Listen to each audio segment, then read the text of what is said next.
Hey everyone, you are listening to the Self-Awareness Journey podcast. This little banter is about a car ride long and features your hosts, JJ Parker and Melissa Albers. JJ owns a tech company and Melissa has been a coach working with influencers for the last 18 years. Well, good morning, Melissa. Good morning. How are you today? Happy Friday. I'm doing great. We are in the middle of our morning ritual and conversation, as we always do before these podcasts. It's always fun to riff a little bit on a topic and what we think is most pressing of the day. Mm-hmm. And I've really been noticing how people are becoming more and more fatigued with this stay-at-home order. And different people are responding to it very differently. Totally. I've been noticing the same thing.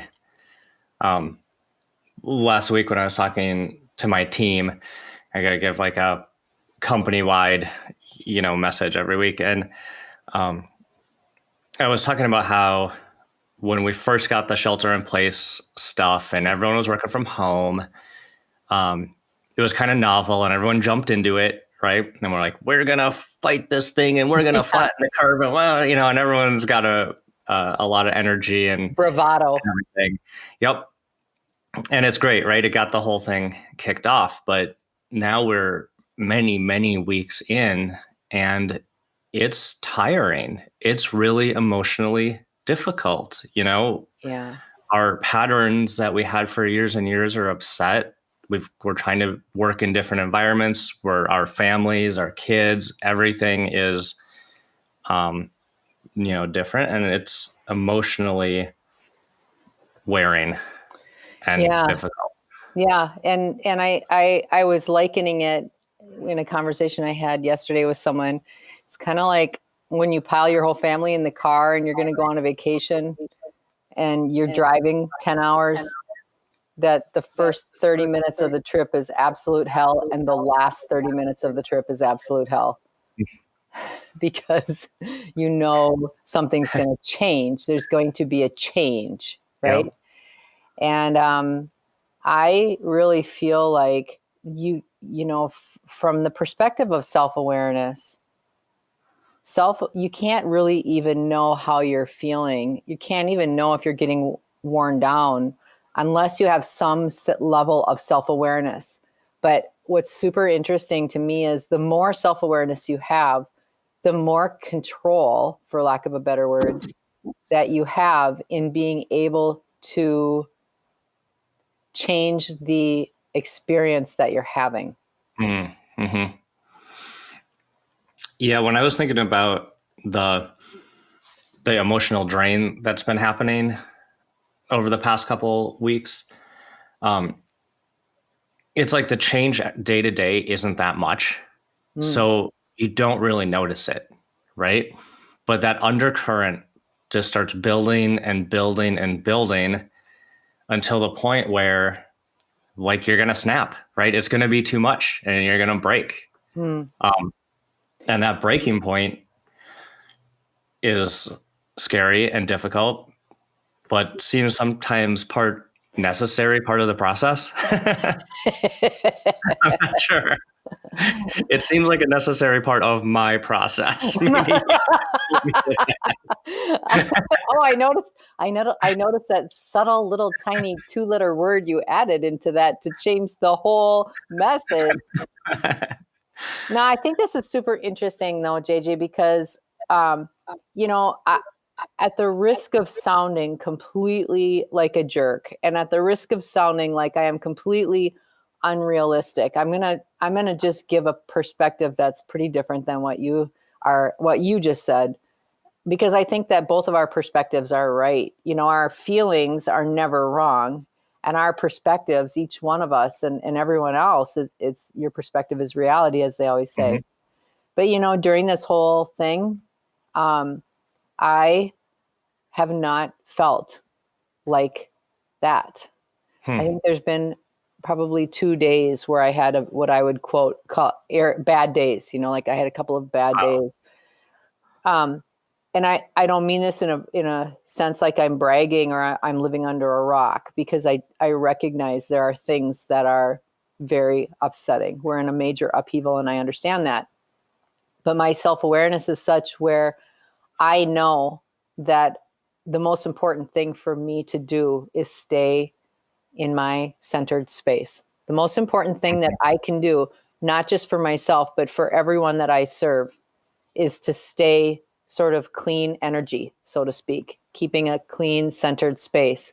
Mm-hmm. And in order for me to do that, I make different decisions that I did even a few years ago. So what does that look like? Like, what do Yeah. you Yeah. do? Well, like in the conversation that you're talking about with your team, people are scared, but the more you talk about being scared, the more you are. And oftentimes people, and I'm not saying you shouldn't talk about it or anything else like that. I'm just saying I just am very careful about where I'm putting my energy. And I have become a master of my own awareness, meaning that the minute something comes up for me now, I'm like on it. Whereas before, something would come up for me and I would try to pack stuff around it. For example, oh my gosh, I feel really anxious about this. This is a really stressful situation. I'm just going to go do this. I'm going to go talk to this person. And I created a lot of activities around it to try to make myself feel better. I tried to create a lot of other external activities to pretend to myself that I wasn't having these really deep feelings, which actually created more havoc. And the longer that I would put off recognizing and feeling those feelings, the more I put that off, the harder it got, the more anxious I became, and the bigger the explosion at the end to finally right myself to center. Because there was such a buildup Yeah. that at the end it was messy. Yeah, like the big waves that we've talked about in past podcasts. It's like, then you're riding a tsunami wave because you're building it, every little thing. You're like, there's another thing, there's something else. And here this person's having a bad time and this person's having a bad time. And now this person is sick and this person. And I'm not minimizing that those things are real and tragic and scary. It has, in this conversation, I mean absolutely nothing about what's happening on the outside. It's all about what's happening on the inside. And having that awareness is not selfish. Having the awareness and acting in your own best interest, the moment that you notice something needs adjusting, is actually the best thing that you can do for yourself and for everyone else in the planet.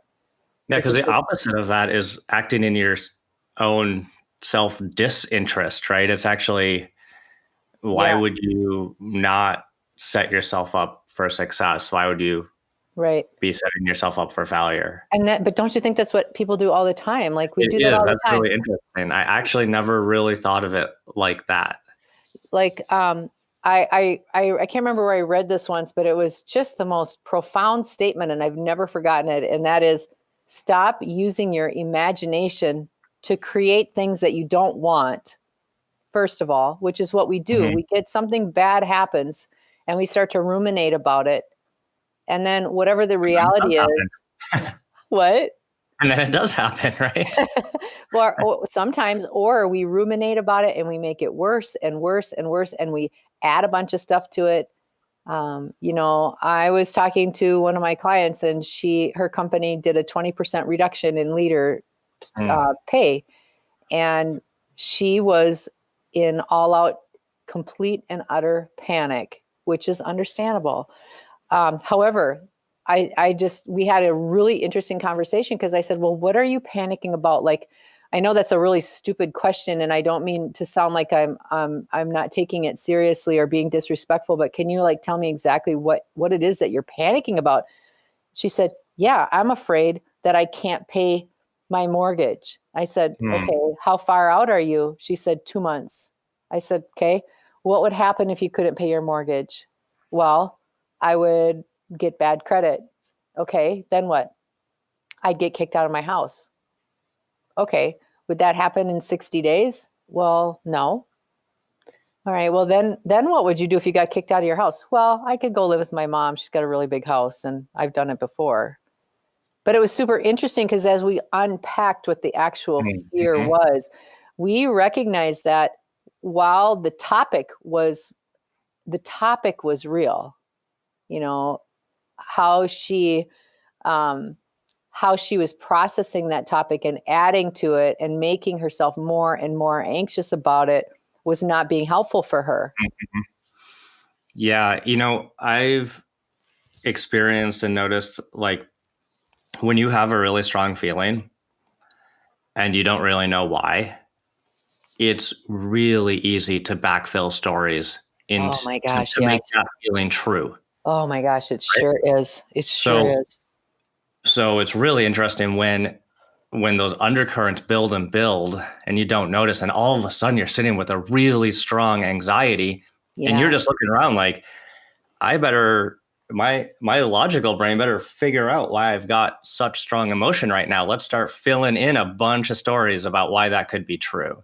Absolutely. When in reality, it's just an emotion that you need to just explore and unpack a little bit. Yeah, or you get to, and even just being with it a little bit, like, and like right to your point, yeah, we like pack stuff around it.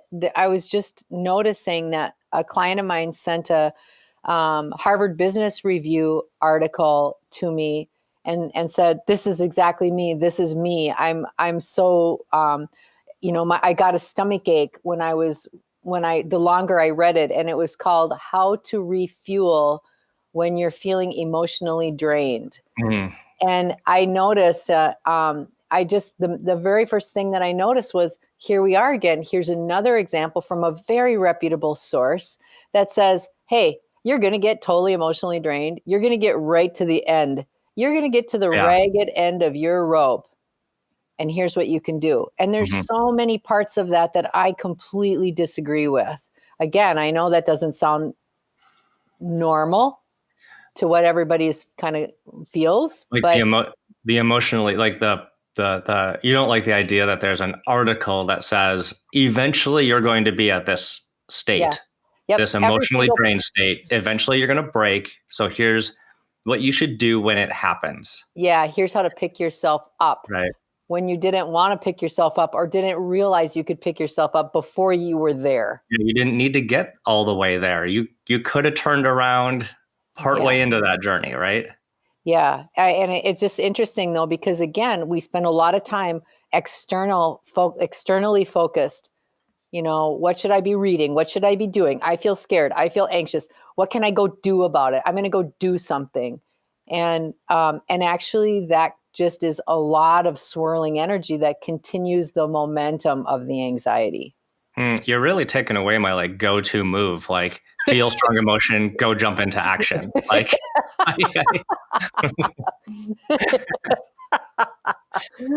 Now what am I going to do?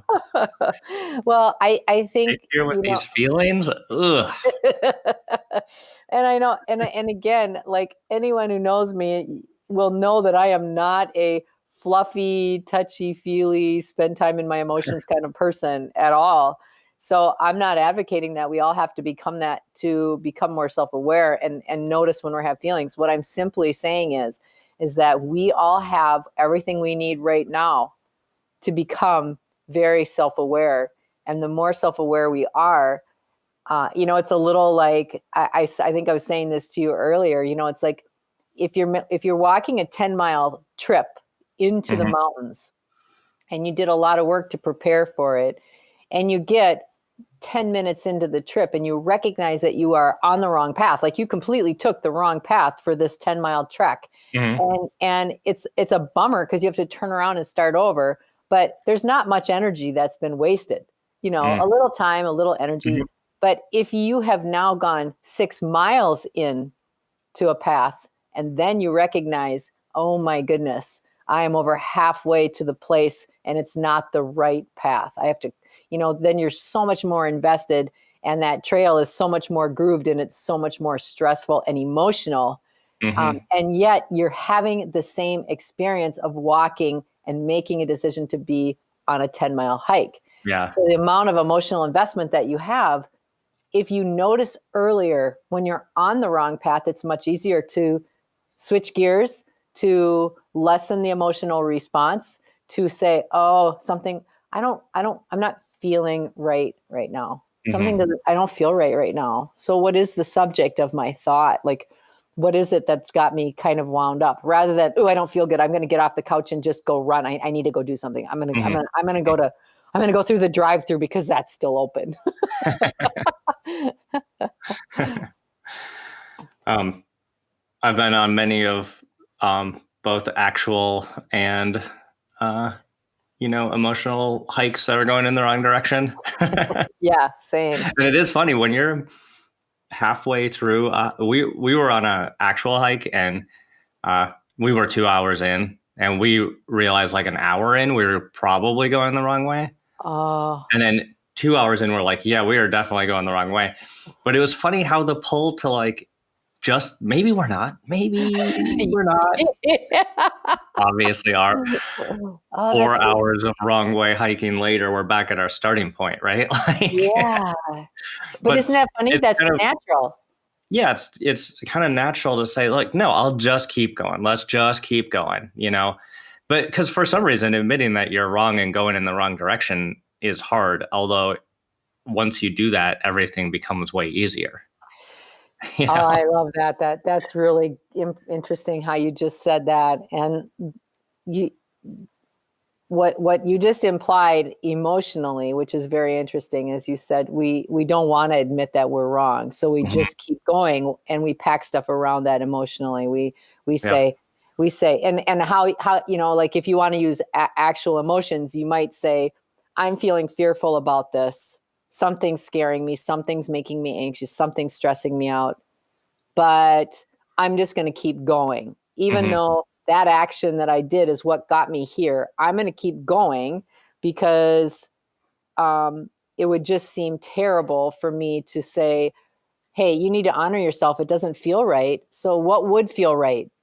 Yeah. What would feel right now? Don't make yourself wrong for feeling that something isn't right. Yeah.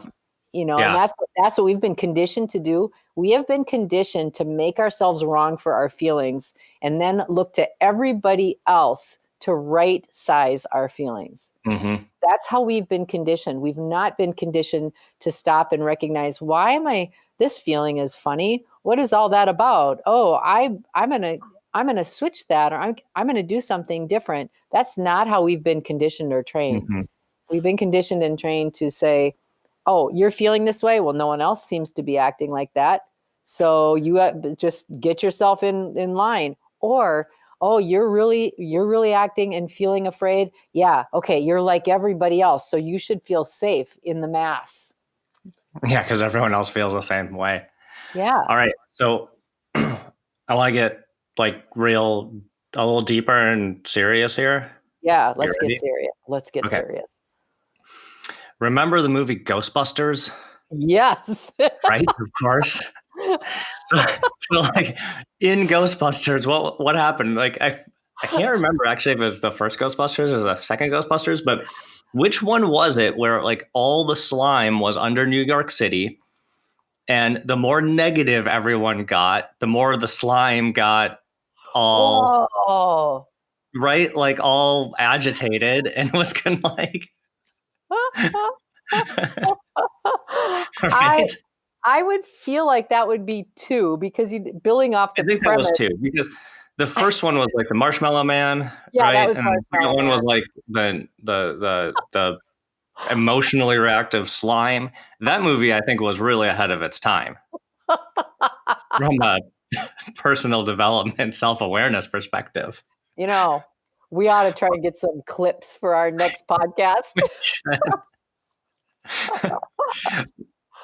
But if you think about it, right, like what that movie was kind of saying and representing was that if there's this big negative undercurrent in society, it just builds more negative energy, right, until possibly the entire New York City explodes or whatever, gets covered in slime, whatever it's going to do. Right. Yes. That's But that is exactly right. interesting, right? And you talked about it earlier this morning about, you know, those influences that we take in, that media we take in, all that affects our emotions and our anxiety, and that just builds and builds. So Yeah. um, Yeah. it's interesting. I like thinking about like the media you're consuming, the people's energy you are around has a big effect on your thinking, your energy, and your emotions. Exactly. And not only does it have a big impact, but if you add to it by validation, by agreement, by plus wanting someone when they're going on and on about something that isn't positive, you are actually not just being affected by it, you are actually adding to it. You're You're adding adding to the big collective. slime mess that's in the sewer system.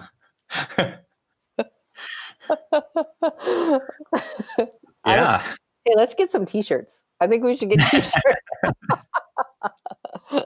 But yeah, A t-shirt that says Corona pandemic 2020, Ghostbusters predicted it, right? exactly. Um, Exactly. well, yeah, so like my favorite saying lately is that I'm not so much social distancing as I am social media distancing, Yeah. because just the media that I consume has a big effect on my emotion, and I Mhm. can't even watch the news. I Yeah. can't I haven't engage, watched the news for weeks. and I don't not engage because I don't want to know what's going on, and not because I don't care, and not because I want to ignore it, No, but I can't watch it because I need to protect my own energy. precisely. And when you protect your own energy, like just take it a step even further. Here's the collective piece that is able to be affected by that. You protect your own energy, so it makes you feel better. When you feel better, you have a resonant tone about you. Your energy is very different than somebody who has been a media junkie, for example. Mm-hmm. You can tell the anxiety and the nervousness, and people want to just spew data. They want to spew stuff that's scary and dark, and in the hopes of um, I don't even know whether they're trying to make themselves feel better, because I don't even think they recognize how unhappy they actually feel, or they don't realize how they can get out. So if you protect your own energy, what happens is you do not attract a lot of that spewing from people around you, Mm-hmm. and which makes you feel better, and you continue to feel stronger and better inside. You can still check on the news, you can still be present, you can still be a contributing member of society, but your whole energy is different. And when that energy is different, anybody that comes into contact with you feels that. And that is what you're giving to them. Mm-hmm. And especially if you're in leadership or in anybody that's in a level of influence, um, what you say and what you do, they have to match. That's the self-awareness journey, right? And you can tell the leaders that are social media junkies, Mm. because they'll talk about, well, this is what we're going to do to protect ourselves against blah, blah, blah, blah, blah, blah, blah, blah, blah. And it's like a firing squad, and we got this. And it's almost like a bravado. It's almost like a let's ride, war call. Mm-hmm. And it might make people on one part feel like, okay, yeah, okay, maybe this makes me feel safe, but it doesn't feel authentic. And so the people around don't actually feel safe Mm. when someone comes off that way. They feel a little more scared, and it brings up in them something that feels a little more anxiety driving. Mm-hmm. When you focus on making yourself feel good, whether it be avoiding social media, whether it be something as subtle as when somebody talks about how they're really, really angry with something, it could be something as subtle as you simply not buying into it with them, not listening to tons and tons of it, offering a Yep. counterbalancing opinion, sharing a more gentle, lighter approach to something. It shifts the energy. Mm-hmm. And that's what people are reading. People are reading energy. So taking care of yourself, there are huge payoffs for everyone when we focus on taking care of our own feelings first.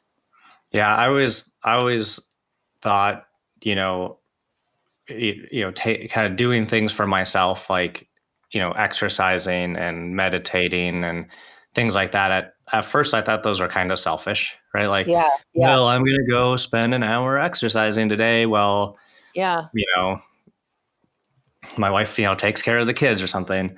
But, for both her and I, like if I'm not taking care of myself, right. I'm no good to anybody else, right? Yes, So, yes, like, I want to be in service of other people, yeah. right? Me too. To Me the best of too. my ability, and I can only do that if I'm taking care of myself. And I think this stay-at-home order, I couldn't agree with you more. And I think that this stay-at-home order is making all of those things that we we know that. Yeah, we got to take care of ourselves first, yada, yada. But they're all coming home. Like this stay at home order is making everything magnified. It's making everything much more truthful Hmm. and instant response. I think it's magnifying everybody's true intents, Mm. and notice that you really notice things quickly.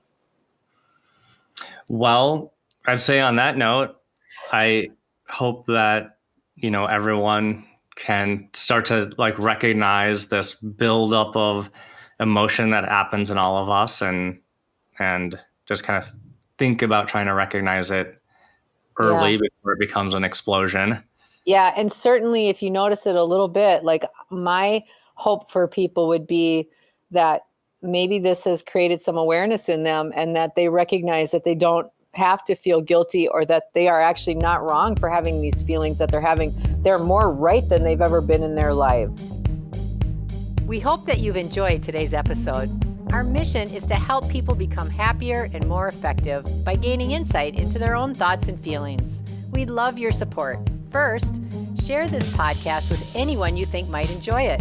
Second, leave us a rating or review on your favorite podcast site. This helps others discover the podcast so we can reach more people. And third, sign up for our newsletter at theselfawarenessjourney.com. This will help us communicate better with you and build our community. Thank you so much for joining us in the Self-Awareness Journey. We'll see you next week.